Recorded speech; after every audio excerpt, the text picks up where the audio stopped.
BJP Trinamool সব জানে ভুয়ো ভোটার। বিজেপি তৃণমূল আমার তো মনে হয় একসঙ্গে তারা নামটা ঢুকিয়েছে।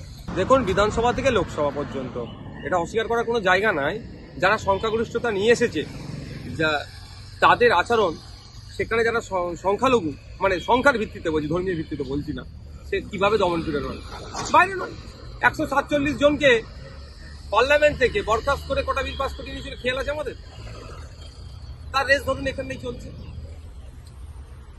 ভুয়ো ভোটার কি আগামী 26-এর বিধানসভা ভোটে তৃণমূলকে কিছুটা এগিয়ে দিতে পারে? কি মনে করছে? ভুয়ো ভোটার গুলো ইনক্লুড কিভাবে হলো, প্রথমে এটা ধরতে হবে। এই ভোটের নাম তোলার দায়িত্ব কার থাকে? বুথ লেভেল অফিসার থাকে, বুথ লেভেল এজেন্ট থাকে। বুথ লেভেল এজেন্ট পার্টির পক্ষ থেকে থাকে, আর রাজ্য সরকারের পক্ষ থেকে এই যে অফিসারগুলো থাকে সেগুলো হচ্ছে রাজ্য সরকারের পক্ষ থেকে। তাহলে এই যে ভুয়ো ভোটার হ্যান ত্যান যেগুলো নাম ঢুকেছে, তাহলে ওখানে তো রাজ্য সরকারের বুথ লেভেল এজেন্টের ছিল, আর তৃণমূলের বুথ লেভেল এজেন্ট ছিল, রাজ্য সরকারের বুথ লেভেল অফিসার ছিল। আমাদেরকে তো নাম দিতে দেয়নি, মেরে টেরে তো আমাদের ভাগিয়ে দিয়েছে। আমাদের লিস্টে নাম ঢুকাতে দেয়নি, যে আমরা দেখবো সেটা করতে দেয়নি। এখন নাচতে কাটলে হবে? বিজেপি তৃণমূল সব জানে ভুয়ো ভোটার। বিজেপি তৃণমূল আমার তো মনে হয় একসঙ্গে তারা নামটা ঢুকিয়েছে।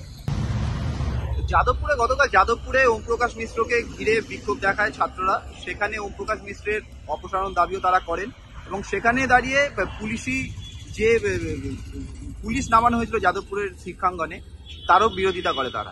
পুলিশের বিরোধিতা আমিও তো করবো। ওখানে ওই শিক্ষাঙ্গনে পুলিশের নামানোটার আমি বিরোধিতা করছি। যদি সিভিল ড্রেসে পার্টি ছিল, সম্ভবত সব ডিডি ছিল, ডিটেকটিভ ডিপার্টমেন্ট যেটা আছে আমাদের, ডিডি বা ছিল ওরা।